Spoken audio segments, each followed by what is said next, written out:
Hello and welcome to the West Yorkshire Football Show. It's the Leeds United 2 Preston 1 match reaction and also an analysis of where this leaves Leeds United going forward. I'm Stephen Brown, and with me as ever to discuss this and much more around the whites is, of course, Jayden Bogle. Jason, I don't know about you, I'm on cloud nine. I woke up this morning, springing my step. I've got Marching On Together on the speaker. I'm absolutely buzzing. An incredible position Leeds find themselves in. We were just chatting before we started a week ago. The difference a week can make in football, absolutely massive. You were at the game, of course. Can't wait to hear what you thought of the atmosphere and how that was actually being in the ground, because it looked amazing just watching it on TV. But how are you feeling today, and what are your thoughts and feelings on where Leeds find themselves now?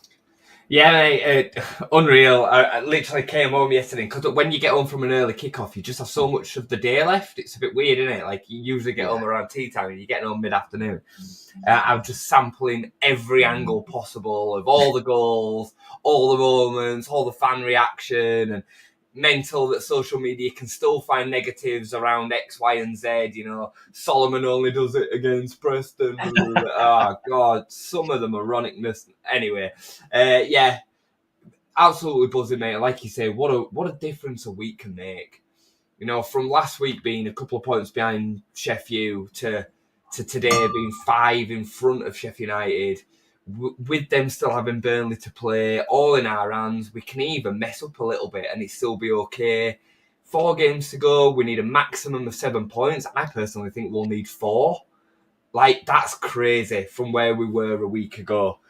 And, you know, it just goes to show, and even I was wobbling, but it just goes to show that we really weren't in the mess that some were making out we were to be in. You know, even though we feel like we've had a wobble and a bit of a blip, or, you know, bottle, or whatever term you want to put on it, we've lost 1 game in 28, I think it is. It's crazy, really. When you now look at it with the hindsight, it is crazy the way that we all kind of felt and the position that we put ourselves in. And, you know, in a lot of them games, we probably still deserve to win them as well. You know, I certainly look at Portsmouth. I certainly look at Swansea. You know, like we could be so home and hose. We could be done. I mean, even yesterday, you know, I've just seen Gail's comment there. It could have been 5 or 6 easy. I mean, the amount of chances that we spawned yesterday, but Salavi, we still did more than enough to win. They had 1 shot on target pretty much in 90 minutes. We absolutely dominated the game. I thought we were back to almost at its best yesterday. I thought we were brilliant. I thought we played really, really well. It were only in the last 10 minutes when nerves started to hit that the performance kind of went out the window. But for large parts of that game, we were brilliant. So, yeah, mate, it is nice to just feel like we're actually in this position with 4 games to go rather than sweating. It feels, dare I say it, like we're there. We've got one hand on it. Yeah, absolutely. Gavin, those Muppets from Sheffield. Oh, we're going to get into that, believe me. Gail, hiya guys. Nice to see you're live with us, Gail. I don't think you've managed to catch a live for a while, so lovely to have you along with us. If you're watching along, please do get a like on the video, get your comments in, guys. What did you make of that yesterday? And like Jason says, have we got 1 hand on the trophy? We're nearly home and hosed. Yeah, it was really special. I actually thought I wasn't going to watch the game at all. I thought I was going to miss the game, and my God, I would have been absolutely devastated if I'd not seen that, because I agree with you. I thought that performance was like how we were playing in January, February, where little passing moves and all the triangles were there, the movement. I thought Jayden Bogle was unreal yesterday. Absolutely unreal. Yeah, Solomon, absolutely incredible, fantastic goal. He's been threatening that for a while. And it was just on Solomon, just while you're there, keep your next line because I don't want to cut you off. But first Leeds United player in his first season to achieve 10 assists in their first season since Robert Snodgrass in 08-09 in League One. Bear in mind that was in League One. So just when because it's not all about the G&A, but for those of you that it is all about G&A, there you go. The man delivers. Yeah, absolutely. Yeah, it was incredible, and it was a brilliant performance, and we should have won by far more than what we did, as we've said. Let's rewind then, Jason. Let's go back to the start, and we get the team sheet through. And I guess the question mark was who's going to replace Dan James. Dan James, arguably the player of the season so far. We've argued probably player of the championship so far this season. I think it'd be hard to argue against that. And it was going to be a question of who was going to come in.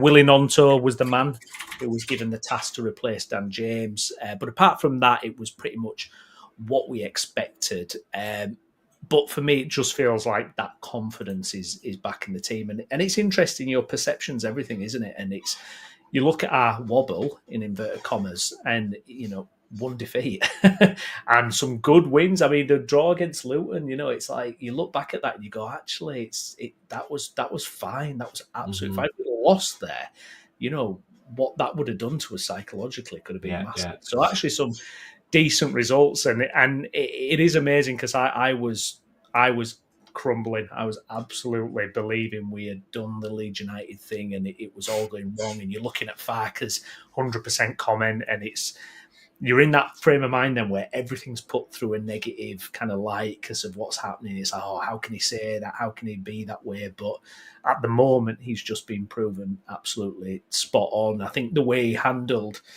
the so-called crisis has been exemplary. For me, he did a press conference after one of the games, and he kind of put a really strong message out, a consistent message, and we'll get into it more later. But if you compare that to how Chris Wilder has been handling these last few weeks at Sheffield United, it is literally like night and day. Yeah. But in terms of the team, Jason, kind of what we expected, really, wasn't it? With Willie being given the opportunity ahead of James. Yeah, it was the exact team that we predicted, wasn't it? I think in midweek when we kind of looked through it, I was very happy to see Gruev keep his place. I thought it was absolutely brilliant. I know we'll get into more individuals, but he was excellent yesterday, was Gruev. And to watch him in person, I think you appreciate them moments a little bit more, but I thought it was good on the ball yesterday, which a lot of the time you can maybe not say for Gruev. I thought it was great. Yeah. The balance that we kind of get on that left-hand side is kind of exasperated more when he's there, because Junior and Solomon can just do their thing without having to worry so much about what's going on behind them, or as much. So, Gnonto's a funny one because I didn't think he was great yesterday. If I was to pull shade at one player yesterday, it would probably be him. I'd probably be a bit harsh in doing that because he still wasn't bad, but he just wasn't great. The moments when he did get involved, sometimes give the ball away a little bit too much. He'd have a slip. And there were a great moment where Bogle put him through and he slipped over. It happens. And, he's getting himself back into full match sharpness as well. But there were a couple of nice moments that he had. He put Brendan Aaronson through down the right-hand side. Aaronson should have done better. So overall, I thought it was a fair kind of deputisation, but we do still miss Dan James. I think if James is in there, I think we'd probably wrap the game up even earlier. But yeah, it all linked together really nicely.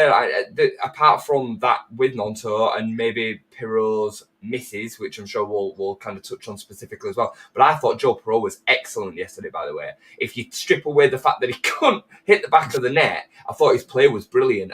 I even saw him bodying defenders and putting himself about and holding the ball up, and his ability to link play. And a couple of the chances that he had were really smart takes. The right-footed one at the end of the first half where he tried to bend it back in the way that it came was really unlucky. I was stood right behind it. And the one that hit the crossbar, that's not an easy chance to take. So he's just millimetres away from taking that moment. And he's still level at the top of the division for G&A, is Joe Piroe. He's doing his thing. He's doing what he's in the side to do. So, no complaints from me yesterday, mate. I know we'll get into individual performances. Bogle, Firpo, Solomon, particularly going forward, were all excellent.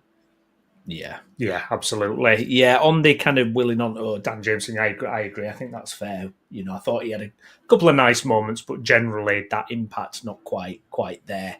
And it's fascinating, actually, when you compare Gnonto and Dan James, because I feel like Gnonto's got such a higher technical ability than Dan James. But with Dan James, you've got all the experience. Obviously, he's several years older than Gnonto. Yeah. Got the experience, but confidence I think Dan James, to me, just seems to have this kind of resolute confidence about himself. For these 2 seasons under Daniel Farke, and it's probably something he may be missing earlier in his career, but he never shies away from how many times have we seen him put it onto his left, and we know he's got a weaker left foot, but he'll go for it again and again and again, and he scores one at Luton, gets us the point.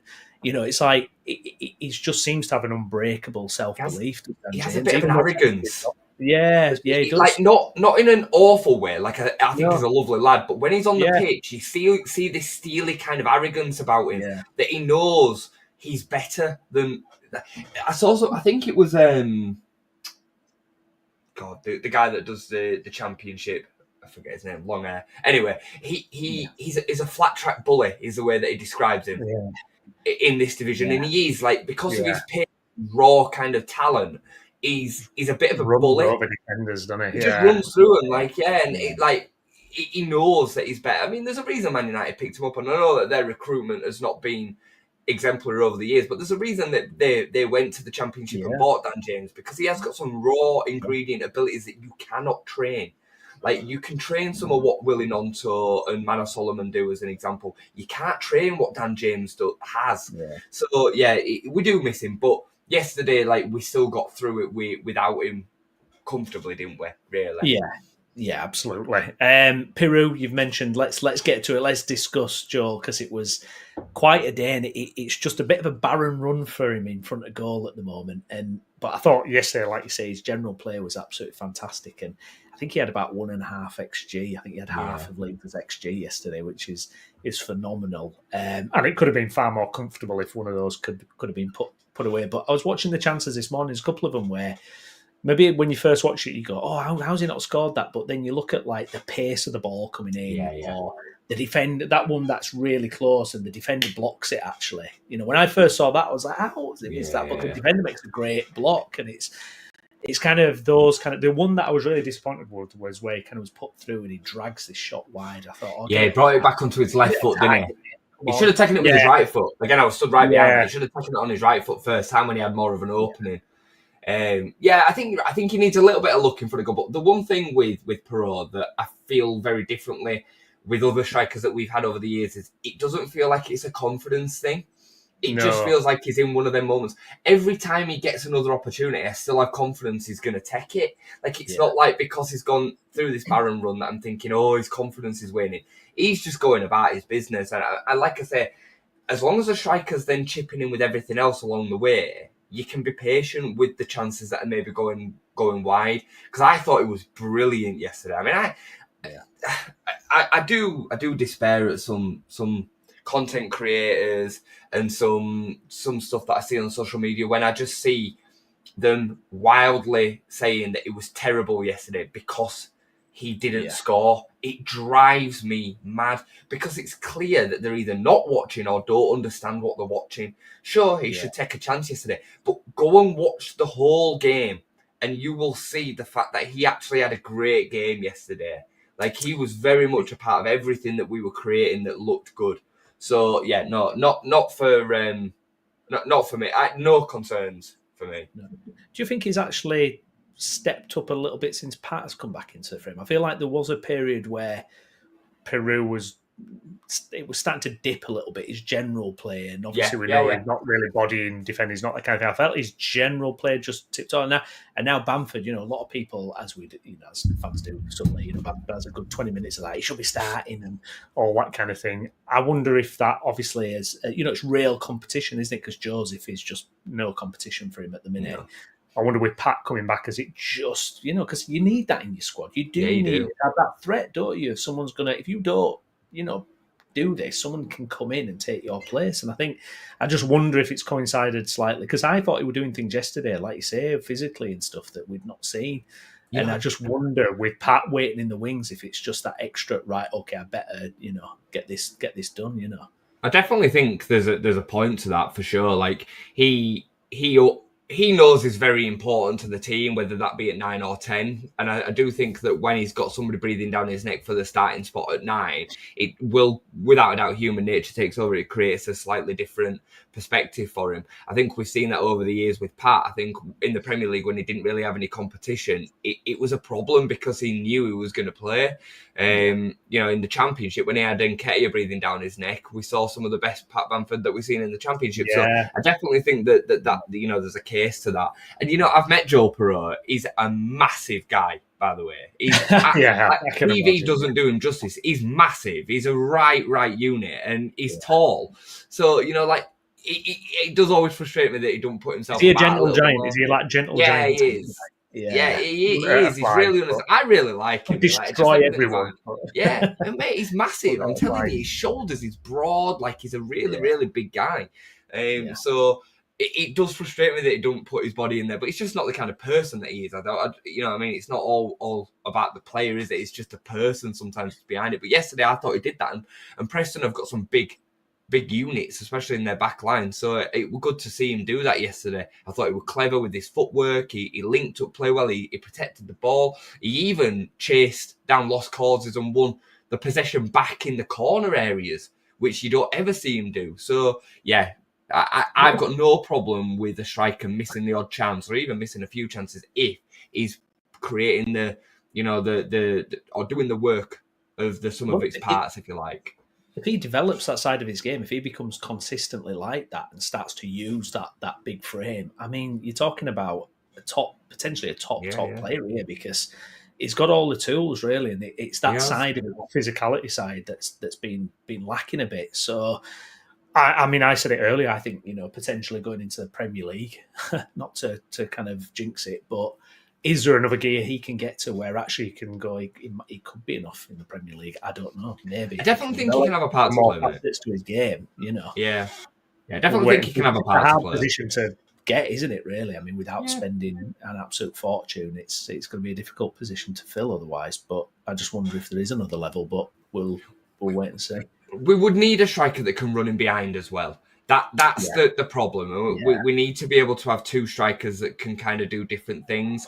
Piroe at any level, I said this to you before, the goal doesn't change regardless of the level that you're playing at.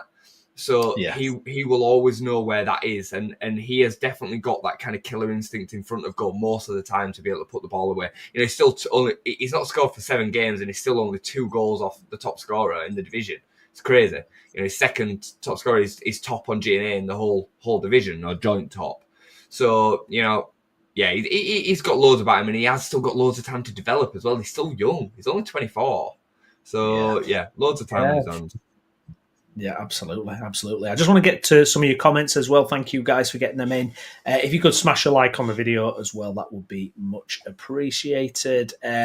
Top Banana, afternoon all Leeds away, match all together. Welcome along, mate. Diggler, apparently when Liverpool win the title, so do Leeds, so fingers crossed. Yeah, that's what we're all mentioning. We've got Gaz, obviously, off the show as well, who's a Liverpool fan as well. So, yeah, we're all kind of in it together and hoping the two teams can do it to keep that record going.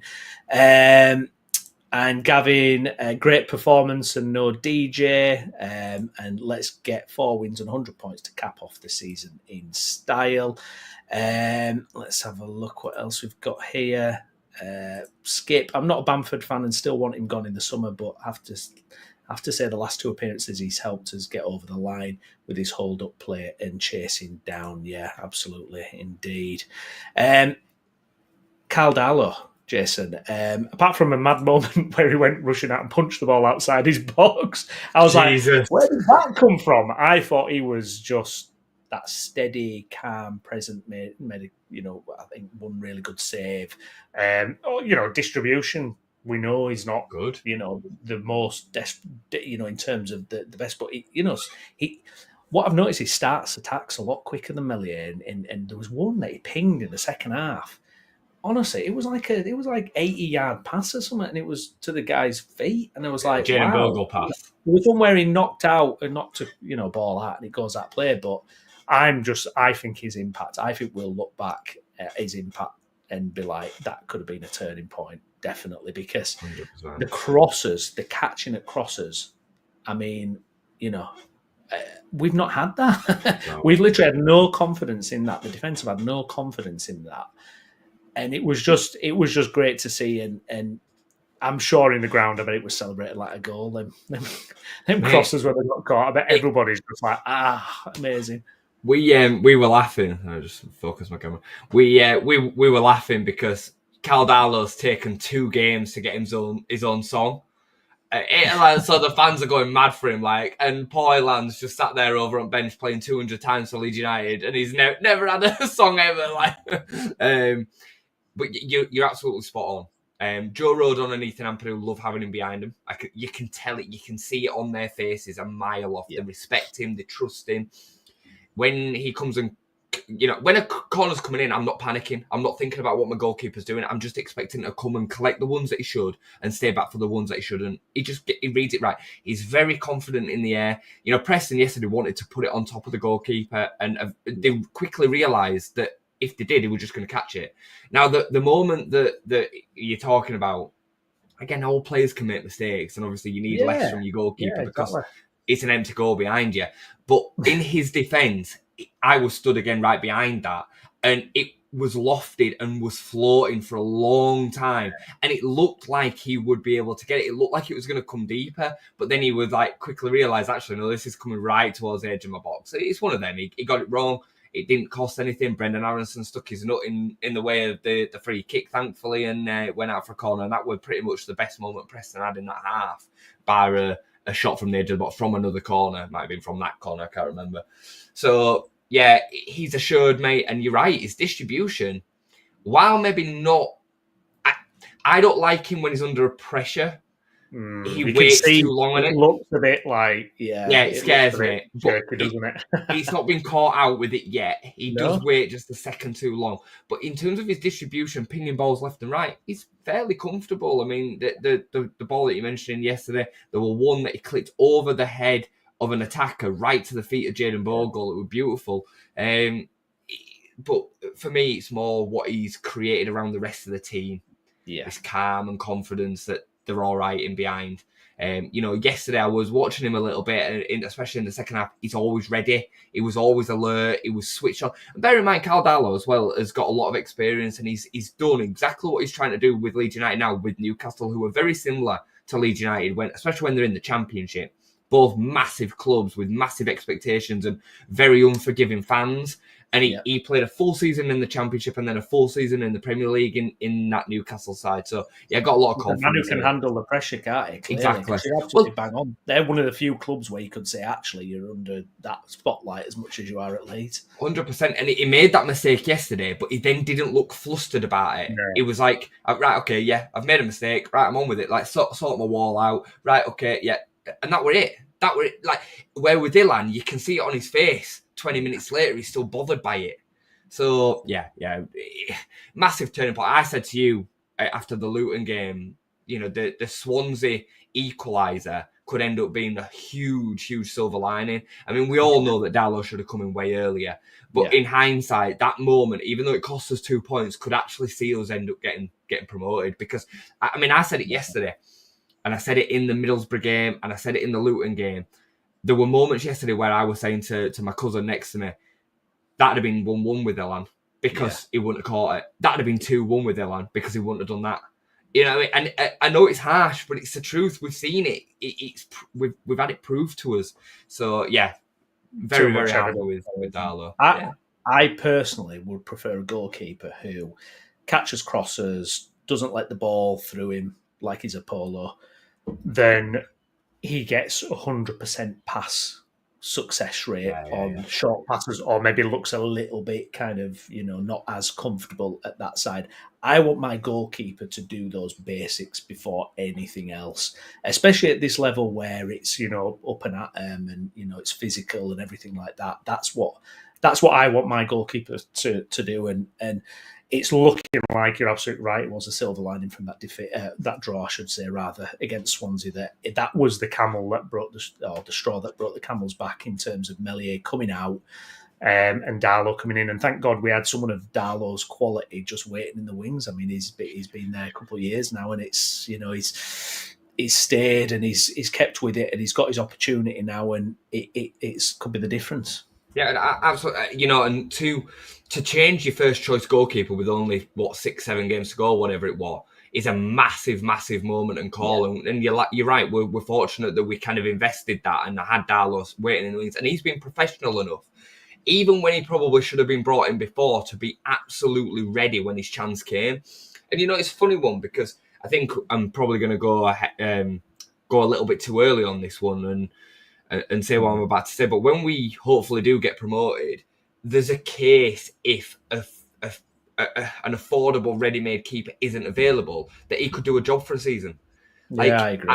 I'm not saying that that's what I would want, but you have to bear in mind how the recruitment strategy is going to look. And if we are better placed spending 30, 40 million on a striker, and we can't then spend 20, 25, 30 million on a goalkeeper, because that's what a top quality goalkeeper, Southampton are going to go down with 10 points and spend 30 million on Ramsdale, who I think is actually crap. I don't even rate him that highly. So that's what I'm saying. You're in that kind of ballpark of situation. He might not be a bad shout. He actually might not be a bad shout for a season. So yeah, it's an interesting one because, like you say, he just does all the basics really, really well. Yeah, no, I agree. And we're going to have to be really smart with that recruitment because you can't spend 30 million in every position. I mean, it was funny because I saw a tweet and someone was saying, we need 6 new defenders and 8 new midfielders and 5 strikers. I saw 15 the other day. You're like, wait, what? How? Where? No. So if there's something like Darlow can come in and plug that until or whatever, then yeah, bring it on. Great. I saw somebody say 15 players for 150 million. Like, so what, 10 million a player, and you think that that's going to keep us up in the Premier? Like, people don't know what they're talking about. Honestly, they just say stuff. Like, I agree. We're going to have to be very, very clever. And like I say, we've not seen enough of a sample size as of yet to know whether he would be capable or not. But, it's not that long ago since he did it. And playing in goal doesn't change that much. And from what we've seen, he's more than capable. Yeah. What I do want to see is Melier gone in the summer. That I do want. I want that. I agree. No, I don't want him getting a minute in the Premier League because I think it'd be an absolute disaster. A couple more comments here. Gail, still love Bogle going forward. We're going to talk about Bogle next because really want to get to him. Rich, Pope probably be available fairly cheap. There's been a lot of strong rumours about Nick Pope. Oh, right. Okay, fair enough. Yeah. Is it Dubrovka or something that's playing? Well, they've got Dubrovka, but they're looking at Trafford, aren't they? They're expected to go back into Trafford in the summer. Oh, so, and Nick Pope's probably going to end up leaving. Be a solid signing. There we go. Newcastle, our goalkeeper feeder club apparently. Skip. Although we're 5 points clear, it's vital we get a win at Oxford on Friday night to keep the pressure on Blades because the mood can change quickly if we don't and Blades win on Saturday. Yeah, that's true. There is a point of caution where look, we've seen how quickly it can change in a week. So yeah, it's not done quite yet. We'll get to whether it's done or not. Yeah. We'll get to that. But one thing I will say is I think that you're already kind of falling back into that mentality, Skip, of like it's vital we win. I don't think it is vital we win. I agree. Yeah, and I don't think it is at all. I think a point would actually be a massive, massive point. Now I want us to go to Oxford and win on Friday, but they only need probably one more point to confirm safety. So I actually think, if you could offer me a point now at Oxford, knowing our goal difference and the equation of where it then puts us, Sheffield United to then play Burnley on the Monday, I'd be fairly comfortable with that, if I'm honest with you, because like we've seen how important these away points are, and we've seen how difficult it is at this stage of the season to win games. Only a week ago we drew with Luton, who were worse than Oxford. So I am not quite there where it's like a must win on Friday. If we win on Friday, we're done. It's up. That's it. We're done. So I'm all about it, but I don't think it's vital that we do in the bigger picture. In the bigger scheme of things. J Racer, afternoon, guys. Thanks to Wilder's wild antics and disrespecting Plymouth, he's turned himself into everybody's cup final now.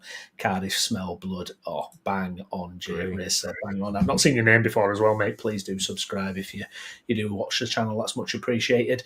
Jaden Bogle, I want to come back to Gail's point. Back to his absolute best, wasn't he? I mean, he was so dynamic and the runs forward and it's like prime Cafu, isn't it? He's incredible when he's in that form and he gets himself a goal. He's there in the 6-yard box. I mean, when you're watching him live in the stadium, Jace. I mean, how dynamic is he watching this guy?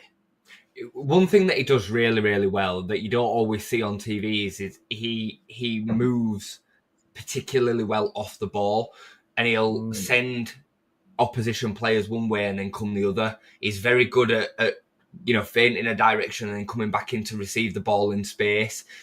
He's a nightmare for fullbacks because he comes so far in field and he cuts inside. He just has players chasing him all over the place. I mean, him and Firpo yesterday were both like doubling up as second wingers on the opposite sides. It were mental to see. Like there were a moment where Firpo were right in the right hand wing spot, and I was like, "What on earth are you doing there?" But it's part of the way that we play, and that's why the likes of Ilya Gruev and Autanaka are so important because they plug them holes when they are out of position. He's massively underrated. I think he's fantastic, mate, and I think he's one of the few that would be very, very comfortable stepping up to Premier League. I really do. I think he's a top player. I think defensively, what we heard before the season was that he can't defend. He's good going forward, but he can't defend. I disagree. I think the first 3 or 4 games, sure, it looked a little bit like that. Once he got to grips with playing for Leeds, I think he's been brilliant defensively as well. He hardly ever gets beaten 1v1. A couple of times he gets caught with the ball going over his head and he'll end up the wrong side, but usually he gets back. He's pretty quick. And I think he really loves it. Like that's one thing that I feel when I watch him, especially seeing him in the ground yesterday. He absolutely loves being a Leeds player. He loves scoring goals, loves getting assists. I mean, the run inside yesterday to be on the end of that cross. I mean, again, I mention this all the time, don't I? But it just shows you that I keep saying we've scored 82, 83 goals or whatever it is now this season. And again, yesterday, it's Solomon and then Solomon on the end of an assist to our right back. That's the way that we score goals, and it's a nightmare for opposition to deal with when it's in full flow. It's funny that the Middlesbrough win, I think, has taken the shackles off for a lot of these players. You could see that they had an elevation yesterday, and they were much more back to a confident, assured team performance. They weren't that eggshell kind of feeling around it, and that then gets expressed with the fullbacks getting themselves into them positions to assist and score goals. So yeah. I think that's absolutely bang on. And I think your point as well about Bogle loving it as well. I definitely got that impression. I watched some of the LUTV post-match coverage and he was interviewed in that, and you can tell he's just buzzing with everything. He just absolutely loves it. And, he's made the right move, hasn't he, coming over to this part of Yorkshire and switching it up. I mean, he's been absolutely phenomenal. As Alison says here, thanks for your comment, Alison. Agree with JB, him and Solomon Firpo all had great games. His other fullback, though, you've touched on him there, but Firpo, I thought he was. I mean, do you know what? That second half, especially with times where Firpo, they just couldn't get the ball off him. They couldn't stop him driving forward. It's like the kid at school who you just can't get the ball off. It was absolutely phenomenal. The goal, was he to fall at all? What did you make of it? Because he's backing away. I know Eddie White on BBC Radio Leeds was saying he felt Firpo was culpable partly for that because he kind of backs off, but the finish was ridiculous. Yeah, I mean, we all know that that Junior Firpo is not a great defender. Like, I am not going to start we can all wax lyrical over what he does going forward, and I love him as much as everyone else. I mean, his redemption arc, as far as being a Leeds player is concerned, is insane because at the end of the Premier League when we got relegated, I would have happily released him on a free transfer. Like, he was awful. He was an awful, and people want to rewrite history because now he's, one of his favourites and he's become a bit of a darling. Everybody loves him. He's got his own song. He's quirky because he's all over the bloody pitch. Like, we love him. I get it, but defensively he's not very good. Yeah. He gets himself in the wrong body position. He didn't expect him to cut in on the left-hand side onto his left foot. It was too easy. But what I will say in terms of defending Junior Firpo a little bit was the midfield was far too open from kickoff. If you watch the goal back, the ball goes into the midfield and there's nobody within 15, 20 yards of the player that picks the ball up before it goes out to Caden Hessler on the right-hand side. Gruev's nowhere to be seen in that spot where, he's there to kind of back Junior Firpo, and Manor Solomon's nowhere to be seen either. So while I'm happy to say Junior Firpo could have done a lot better, I do think there was a few other bits that went wrong. More so the reaction to scoring the goal, really. It was 30 seconds. It's funny because I don't get to go to Ellen Road as much as what I would like to nowadays. But I remember going to one of the last games. I think it was in the relegation season, and we scored against Leicester, and they instantly went up the other end and scored straight away. It might have even been in the Championship, it might have been the season before, but honestly, the Premier League. I think it was the Premier League. Harvey Barnes it was. Yeah, We scored straight, and they instantly scored straight after. It felt exactly the same as that, and that were a screamer as well. So we didn't even stop celebrating by the time it had gone in. So but to come back to Junior, like he definitely could have done better, but I don't think he was on his own for culpability, if I'm honest. No. Enzio, thanks for your comment, pal. Energy of JB really pushed yesterday. Great win. Gavin, Firpo coming to a natural end of his Leeds career in 4 games' time. Do you think that will be that with Firpo? I mean, it doesn't look as if a new deal's getting signed. I don't know where things are at with that. Possibly, I know there's been links to a move back to Real Betis and everything like that. But I mean, it would be a bad way to sign off, would it? Getting Leeds back into the Premier League and kind of saying "see you later" kind of thing. Yeah, no, absolutely. I think at the end of the day for Junior, I think he's made it clear from probably day one that it was a Premier League move, that he saw an opportunity within. But I think there's been whispers and murmurs that he would always be happier back in Spain. And I think, look, at the end of the day, we would need to improve that position anyway. As much as I love him, I am not going to sit here and say that I'd be happy with him as a left back in the Premier League. He's going to get mullered. You've got players like Mohamed Salah down that side and others. Like it'd be a scary, scary proposition. I would want a better defensive left back that can offer us the same or slightly less even maybe going forward that Firpo can. But I will say, like, he definitely will be held with fond memories at Leeds now, given what he's given us over the last 2 seasons, his ability to be able to get back fit again, because that were a big problem in his first 2 years, was his fitness issues. And, he's offered us a hell of a service this season, especially. I do think he's a winner. I think he's a high-level winner, and you can see that in the way that he carries himself. And, he's very passionate about playing for Leeds United, which is all you can really ask for. And when you spend X amount of money on a player, all you really ever spending that money on is that you will get the length of the contract out of them.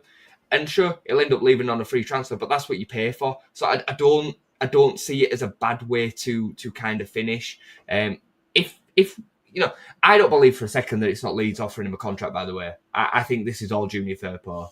I think Firpo is seeing an opportunity to get a big signing on fee, go back to Spain where, he would probably want to play out the rest of his career. I don't expect a Premier League or a promotion confirmation then seeing him be re-signed personally. No. Some other players then from yesterday, Jason, the midfield. Let's talk about that central midfield. We've mentioned Gruev, and I think it's kind of been underplayed, his kind of importance in how he's featured since coming back to injury. I mean, he was a mainstay in the team last year, was Gruev. He played every game and built up that good partnership with Kamara. Got a really bad injury this season. Came back really early from that injury. I think there were, at the time, we thought maybe even a season ender. Yeah. Got himself back, got himself fit. I think he strikes me as like a really humble type of guy. I can imagine that he's just easy to manage. He's been in and out of the team. He's been in and out of the team, starting and then out for a couple of games and waiting his opportunity. But I just think that work that he does, recycling the possession and keeping us ticking over, is just so vital. And another one you could say, Jason, who's just come back at the right time and has had an impact just at that key time for us. And Tanaka as well. How did you kind of, what did you make of Tanaka yesterday? Because one thing I've got to say with Tanaka, it really seems to be coming to the fore, is the passion. I mean, he's feeling every kick, isn't he? I mean, he's going to be emotionally wiped out. I mean, for me, he's giving absolutely everything, and he's really so passionate to get Leeds promoted. I mean, it's wonderful to see. I'm a bit worried about him, though, if he's crying in the dressing room and all this kind of thing, collapsing to the floor after every game. But I love it. And, I know he's had a bit of a wobble himself lately, but how did you think he got on yesterday? He was much better. He still wasn't at his best. There were a couple of moments where he could have brought the ball down and he kind of gave the ball away, tried nodding it off to a teammate or whatever. I think the passion thing comes very much from a cultural aspect. The Japanese, they're just like that. They're just different, aren't they? Like, I can think of other examples over the years of players that were similar. Think of the lad that played up front for Leicester. He was very similar. Okazaki.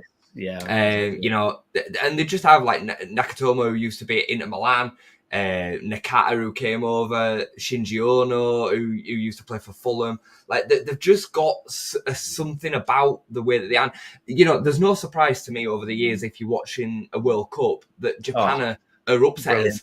Because it's just the way that they carry themselves. They are the perennial underdogs. They are fighters. They are warriors. There's a lot of the Kaizen methodology. I don't know if you know what that is, but basically, like, they have the idea that everything needs to be correct. So I'll just tell you a little anecdote around it. So the Kaizen approach came from basically a computer software company.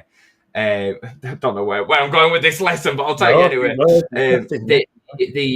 A company in America basically requested a set of chips to be made for a computer when the computer was first coming around.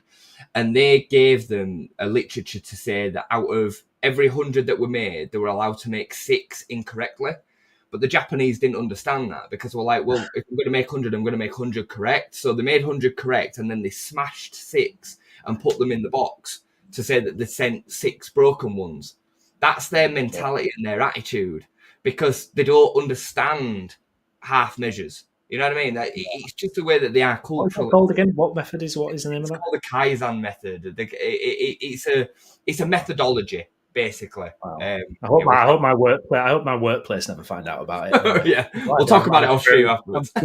Otherwise, no, that's fascinating, and I think it does explain it. Yeah, it's what it's like, and it's what they are all like, isn't it? You can't think of a lazy Japanese player. No. Like, they're just not about that way. And coming to Gruev, Ilya Gruev yesterday. I mean, if Solomon had not gone a goal and an assist, he was man of the match. He was absolutely fantastic, mate. His link-up play, his tempo control, the plugging of the gaps and the spaces, his confidence and reassurance on the ball. He hardly ever gives it away. He's good in the tackle. He is awkward. Like, I can't get over watching him. When you watch him run and move, he is awkward, and he's very, very, very one-footed. That is the problem that will probably show up in the Premier League. But there's a reason Dortmund wanted him, and he does a big, big job in our side. I really like him. Really, really like him. Like, he's not better than Ampadu as an all-round midfielder, but I do think there's a certain element to his tempo control, and he's kind of plugging of the space. Ampadu wants to get involved in other areas of the pitch. Gruev is well aware of what he is and what he offers, and he just does it so well. I really like him, and I think when Ampadu's in the back line and then Gruev fills into that spot at left centre-back when he then has got the left foot distribution, I think it just works so well. Like I said, I've made my case clear for the fact that we're a better side in the Championship with Ampadu over Pascal, and Gruev is a massive part of that because he fills that void well. As a left footer, and for what Ampadu, what we're missing for Ampadu not being in the midfield. Yeah, absolutely. Some hearts for Gruev from Gale there. Gruev love. What about Brendan? How do you feel Brendan got on yourself? He was lively, doing Brendan things. It was a great little. I actually thought at first it was. I thought it was a different player, but the little back heel that he did in the box to set someone up. I was like, oh, Brendan, come on, bring in the techers. But I mean, he's another one. He's a little bit kind of like Gruev, where it's like he's got a certain function in the team, and he knows it like the back of his hand, and he does it so well. It was great to see him, and I felt like he looked like a bit more confident, a bit more kind of with it. I mean, I'm a Brendan fanboy, and I think the more the season goes on, the more I kind of feel defensive of him. Yesterday, he's one of the ones. It's just a lightning rod for fans' abuse and fans' criticism. But yesterday in the ground, like my cousin, he's one that like, oh, he's give ball away again, oh, he's too soft or whatever. Yeah. So I spent maybe 10 minutes of the first half. Every time Brendan Aaronson pressed, I said to him, we've won the ball there, but we've won the ball back there because of Brendan. right? And he's like, what are you talking about? Like, they've misplaced a pass. And I'm like, yeah, because of the press that Brendan Aaronson put on. So then I just kind of carried on exemplifying this. Oh, there it is again. Oh, there it is again. And we choose to ignore it because it's not something you can tick off on a box, or it doesn't mean anything, but it does. Just watching, and you will see how often we win the ball back because of Brendan Aaronson. And, you know, to perform that kind of unselfish role within a team is really, really difficult. You'll have a lot of players that will not do that. Patrick Bamford will. Brendan Aaronson will. They're the kind of players that will do that unselfish role for the team, for the betterment of the team. Sure, he's going to give the ball away sometimes. He's not a creative number 10 in the way that we've seen over the years with a Pablo Hernandez or a Samu Saiz, who's they get you off your seat and they're exciting. They can rasp a ball in from 20 yards and they can, megs a player and put one through to a striker to score a goal. He isn't that, and that's sure we're going to need more of that as we go up. But in this system, the 10 and the 9 are not really there to score and assist the goals in the way that a functional system would have them do that. Bear in mind, we've scored the most goals in a season since 1969. Don Revie, the last time we scored 84 goals in a season. We're going to break that record. We've got 4 games to do. We're going to break that record. And they are a massive part of why that happens. So I will continuously defend Brendan Aaronson until he leaves Leeds United, because I just see the function within the system and what it brings. I thought it was great yesterday, especially first half. I thought it was really, really good first half. Second half went a little bit off the boil, went missing a little bit, but still the press was there. Yeah, absolutely. Manor Solomon, I mean, what can you say? This guy, the creative spark, the player who, I mean, he's just on that level, isn't he? He looks Premier League. The finish, the goal yesterday, Jess. I mean, you were sat behind it. Did you get a good view of it? I know. Perfect, perfect. I mean, it must have just been like, you can't get better than that, can you really? I mean, the way he drags it, he's been threatening to do that. Yeah, he has. Lord, hasn't he? Getting it, cutting it in. And I think a few weeks ago you were saying that was like kind of the one thing missing was that kind of goal. And he produced it yesterday, and he was phenomenal throughout, wasn't he? He scored a bag full of them for Fulham and for Spurs in exactly that kind of guys. He even scored one against us, exactly like that, for Fulham. So, yeah, we've kind of been waiting for him to do that. And the second it left his foot, you knew it was going in from the angle that we were at. It was flying in. Beautiful. He's criminally underrated by some of our fan base. People don't appreciate how little he gives the ball away. He's very, very efficient with his distribution. He hardly ever gives it away at 5 or 10 yards.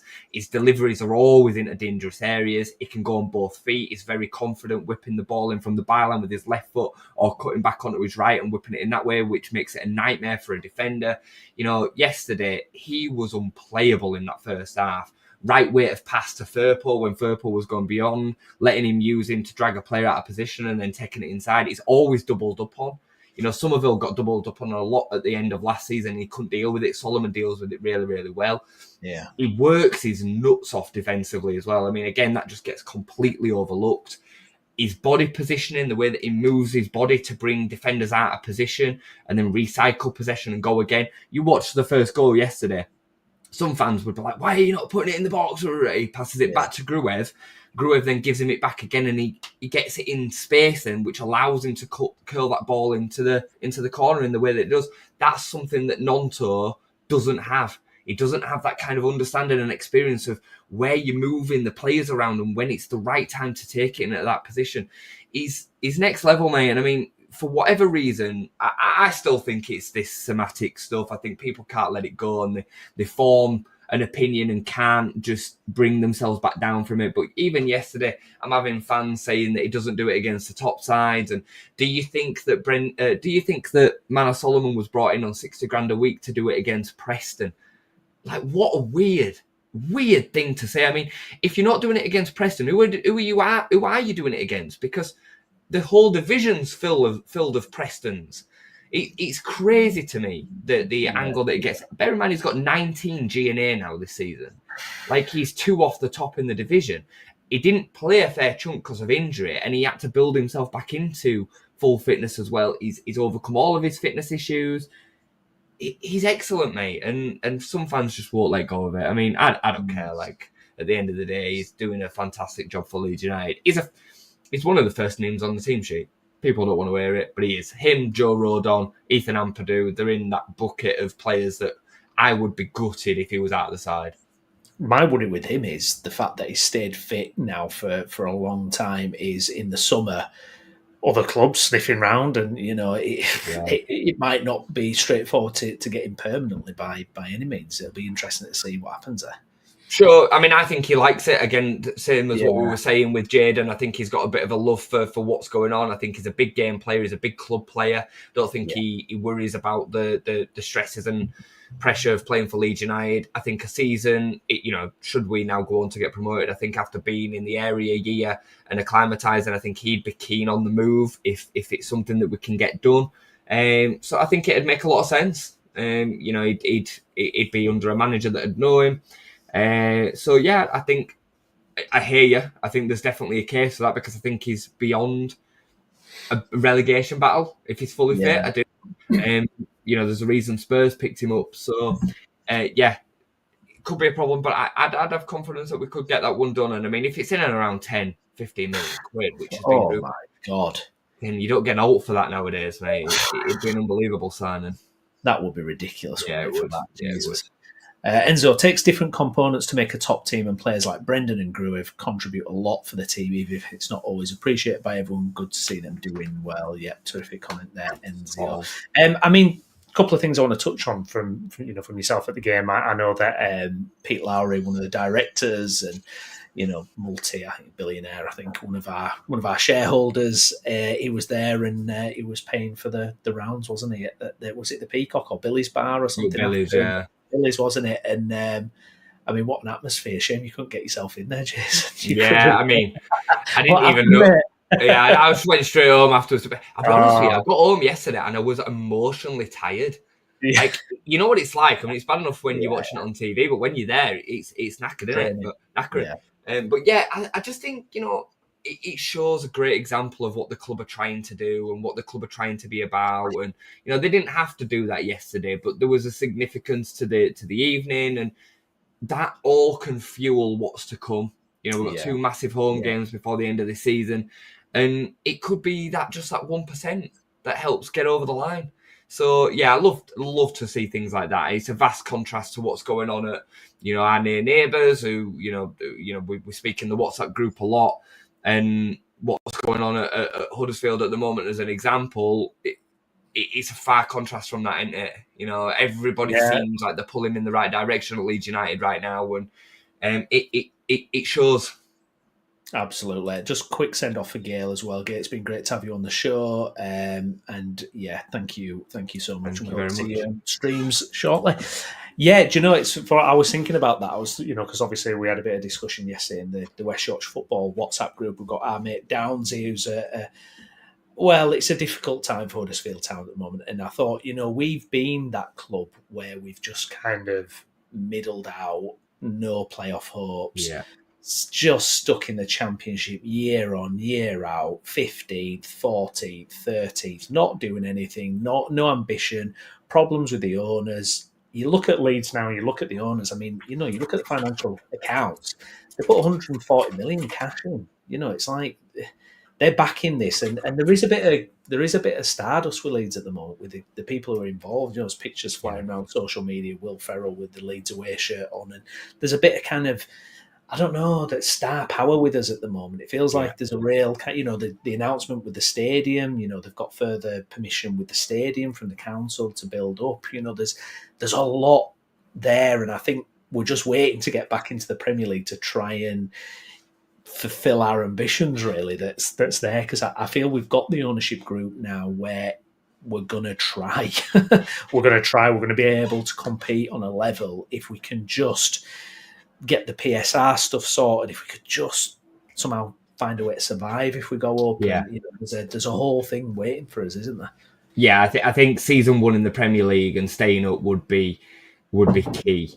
But I agree with you completely. I think there's a bit of a juggernaut waiting to happen with the ownership. You know, there's a reason that Larry Nance is always pictured in the Leeds shirts, and the global kind of attraction of what we're trying to bring to America, going to Sweden this summer. We've got a big Scandinavian, support base. Like it's there. And it's just bubbling. You know, when we had the playoff final last season, all the messages, I don't know, people will scoff, but the likes of Paris Hilton and all that kind of stuff, like crazy. But that's the world in which we're trying to bring that global appeal. And if we can have Premier League football alongside that, and we're playing the likes of Manchester United, Manchester City, Chelsea, Arsenal, Man City, rather than Preston, it will then just escalate massively. So we're on the verge of it, mate, and we just need to see this over the line. Like I say, I don't want to get too hung up on about the stress of staying in the Premier League just yet. You know, the mess and misery that them teams at the bottom have had. I mean, I sent a message in the group yesterday. Southampton have lost 26 out of 32 games. That must be miserable, absolutely miserable. I mean, Ipswich, they've not even made a good fist of it, if you ask me. They've not. And nor should they really be able to, given the fact that it's predominantly a League One side. But they're 12 points behind with 6 games to go, whatever. It was done and dusted 3 months ago. We could have said who were down in January. So, it is bad. So that but I really don't want to even kind of feel that pain yet. We're not even there. So, Another day. Well, it's funny. It's a funny you mentioned about Southampton, though, because I remember Martin Sanders, who does Southampton Fan TV and everything. We had him on the show last year when we were competing against them. And, I watched a video of his a couple of weeks ago, and it's brutal. When you've lost, over 20 games, it was about 24 games or something they'd lost at that point. It is absolutely miserable. So hopefully we can avoid that. But like Jay says, let's deal with that another day. We're still basking in yesterday's sun, I think, at the moment. Now we've got to talk about this, and I'm fascinated at this, is the implosion at Sheffield United, which I don't think any of us saw coming, but there were probably clues. So Sheffield United have lost 3 games on the trot. Nobody saw that coming. I go back to when they beat Sheffield Wednesday, and I've mentioned this before, but Chris Wilder went on a 10-15 minute rant about how much better they were doing than Sheffield Wednesday, and it was bizarre. It was like, why are you getting your knickers in a twist about this? There were comments pre-Plymouth where he's saying they're bottom of the league for a reason, and very dismissive and very, I guarantee if that had been Daniel Farke, he would have been picking positives, going, oh, well, they do this well, we've got to be careful, we've got to do this. Chris Wilder, no. He's just, I don't know how much, more motivation he's given to those Plymouth players. Maybe some of them didn't know he'd made that comment, but I'm sure a lot of them will have known, if not all of them. And it's crazy to think that you would do that and talk like that and act in that way. At the end of the game, obviously, he's got into fisticuffs with Plymouth players in the tunnel. I said to Jason, it'd be interesting, they banned Farke for a game for celebrating a goal. It'd be interesting to see what happens with Wilder out of that. But I think he's doing more damage than good at the minute, actually being on the touchline. I mean, it's phenomenal. I mean, it's not like this is his first rodeo. He's won this league before. He's, been in these positions before. What is going on, Jason? Is that Chris Wilder, by the way, in the background? That's Chris Wilder crying in the background. No, it's my dog. My missus has just got home, so she's kicking off. Mate. I mean, Chris Wilder has fully fallen off the cliff. I mean, he has had a full-scale meltdown. I struggle to understand how he can be watching his team this season and be completely delusional to how average they've actually been. They've massively punched above their weight. Now, these results, while they are surprising in the context of the season, to anybody that's actually watched Sheffield United this season, I don't think it's a massive surprise. They've not been very good. Coventry, they were actually particularly good that day, but Coventry just didn't turn up. They weren't good. And then since, they've not played well. And for me, it's not a massive surprise. I mean, Wilder has kind of dined out on the promotion season and then the COVID season for years, hasn't he, really? And that aside, Watford, Middlesbrough, coming back to Sheffield United the first time. Like, he's not done a great job. And this season, you know, he's hacked on about the -2 points all season, hasn't he? The fact that the 2 points worse off. Yeah, you're 2 points worse off, Chris, because you cheated. You've got a squad that is actually, it should be top. Your squad really should be the best in the league because you've cheated. So don't try and use that as motivation to say where you should be. If anything, you've been lucky to only have 2 points deducted. Yeah. So as of Forest and Everton in their previous, penalties that they got, they were lucky as well. So I have no sympathy for him at all. And I actually think looking through that squad, bar the odd bit of stardust here or there, I mean, Raksaki's goal yesterday was very nice, but bar the odd moment and flash within that team, they've got a bang average side, mate. They've got a really, really bang average side, I think. Hamer doesn't really look like he's interested a lot of the time. He kind of looks like he does it as and when he wants. A bit Adel Taarabt at QPR kind of feel around him. So yeah, for me, what we're seeing now is kind of what really should have probably come sooner. And the long may it continue, I think all he's done is put even more pressure on his side, more pressure on his players. He's put more pressure on himself. He's made the fans even more, kind of bearing on him. I mean, they've got Cardiff at home on Saturday. If Cardiff score early in that, I mean, the place is going to fall apart, innit? So, yeah, really, really interesting one. I'm just going to let you take comments just for a second while I just... Yeah, go for it. Yeah, I'll be All right. Go help Chris out. Yeah.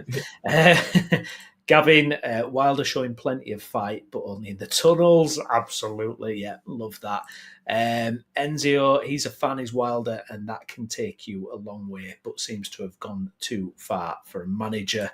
And as Gavin says here, Wilder failed at several clubs after first stint, and now he's back at the Blunts. And also 10 million for Tom Cannon as well. And I was actually going to bring that up to Jay as well. The fact that they went big in January, they get Tom Cannon in. I think, 9 appearances now I'm seeing here, and no goals. It's just been an absolute disaster, really. Sheffield United fans not happy with that one. And yeah, it just feels like this big melting pot at the minute where the wheels have come off and they're off the rails, and it's difficult to see how Sheffield United turn this one around.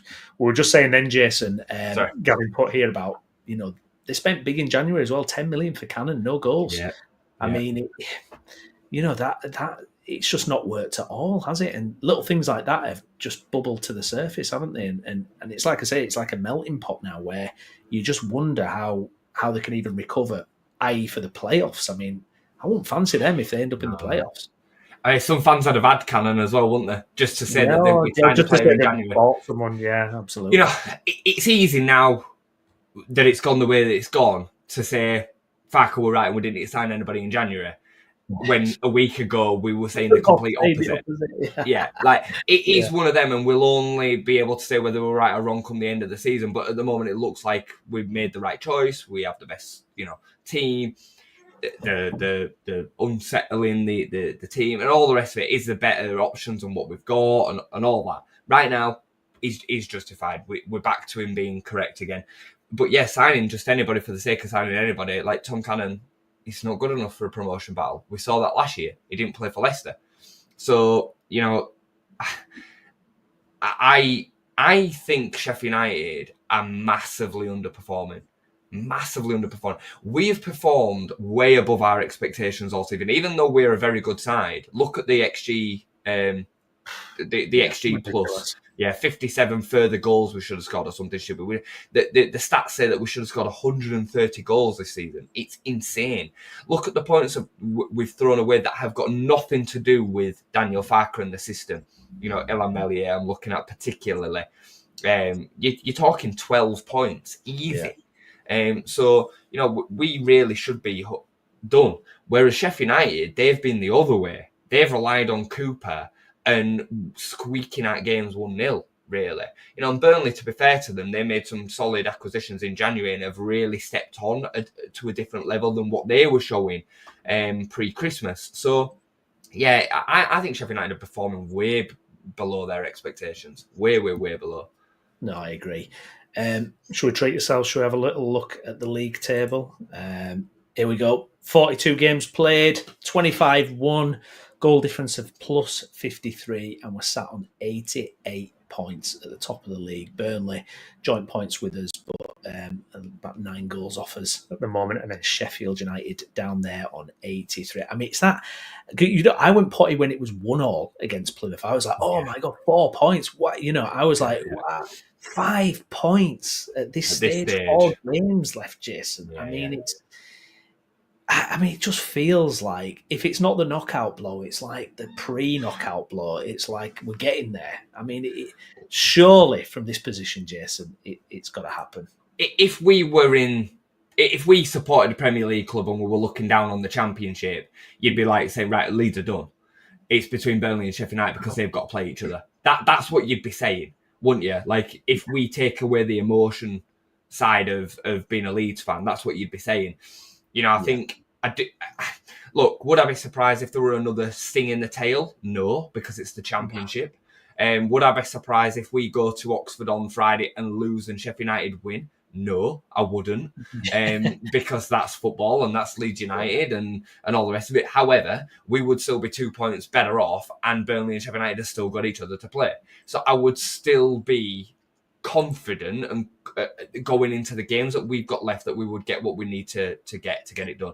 I think we win on Friday. I feel somewhat confident that we're going to go to Oxford and win on Friday. I think we're riding a little bit of a crest of the wave. I said to you before Middlesbrough, it takes 1 game to turn it. I remember saying it specifically to you in the post-Luton review. It takes 1 game to turn it, and that turn was Middlesbrough. Yesterday could have been 4 or 5. I'm kind of glad it wasn't, because I don't want the players to have any complacency. I do think there's been moments in this season where we've dealt with a bit of complacency after the 7-0. There's been other moments, Sheffield United, Sunderland, we win them and then we come back to bad form. And I think there's a little bit of that, which is understandable in a young group of footballers. You know what I mean? It just is. So I'm kind of glad that they were made to push and work for it, because it'll make it more real on Friday. If we get over the line on Friday, I think it's done. I really think it's done. I think we're nearly there. I can nearly get myself to say it's done. But I think if we beat them on Friday, I don't think it matters then, because I think given the way that the land will lie for Sheffield United, they're just not going to be able to close that gap. We need 7 points maximum, and that's if Sheffield United go to Burnley and beat Burnley, who nobody has done this season, and Burnley have not lost in 28. I just don't see it happening. Not with the form that Sheffield United have now found themselves in, and with what Wilder's created. I mean, they've got a job on their hands to get through Cardiff on Friday. So yeah, I'm feeling pretty confident. Yeah. What about you? Yeah, I think I agree with you. I don't feel any fear going to Oxford. I know they had a cracking win against Sheffield Wednesday away yesterday, but I feel I think in the performance yesterday, you could see that weight had almost been lifted, and you bang on that Middlesbrough result. I think has just turned it a little bit. It's just put the confidence back in the players, and I fully expect us to go there and play our stuff and really play to our usual standard. And I think if we do, we win. And I think if we win that on Friday, 3 games left. Even if Sheffield United win 5 points, 3 games. You would argue it's got to be done. It's got to be done. So I'm excited. I'll be honest, I didn't think we'd be sat here this week, Jason, with a 5 point gap. I mean, I'm absolutely shocked at it and delighted. And long may it continue. And we're nearly there. We're nearly there, Jason. We're nearly there. The facts are the maximum we could need. Bear in mind, this revolves around Sheffield United winning 4 from 4. They've just lost 3 in a row. We've lost 4 games all season. They've just lost 3 in a week. Burnley have only lost twice all season. You know what I mean? So with that in mind, the worst case scenario would be that we'd need 7 from 12.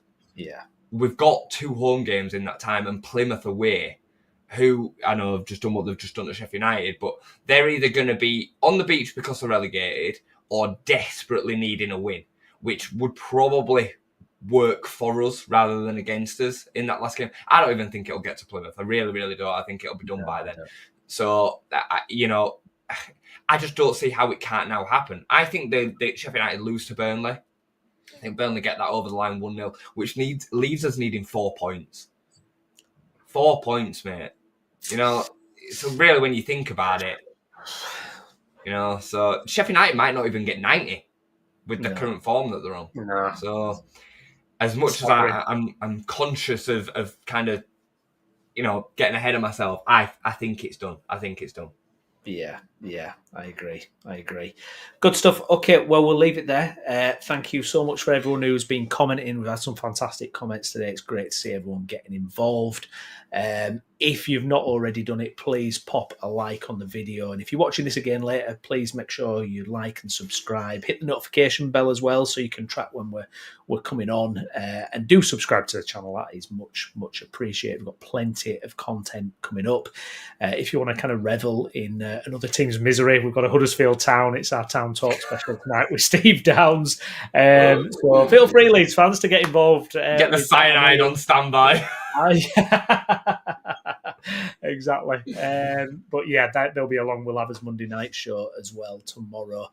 Chris and the gang will be back for that. But thank you so much for watching. Really appreciate everyone getting involved. I've been Stephen Brown. With me, as ever, has been Jason Booker. And we will see you again post Oxford. Thanks for watching. Bye-bye.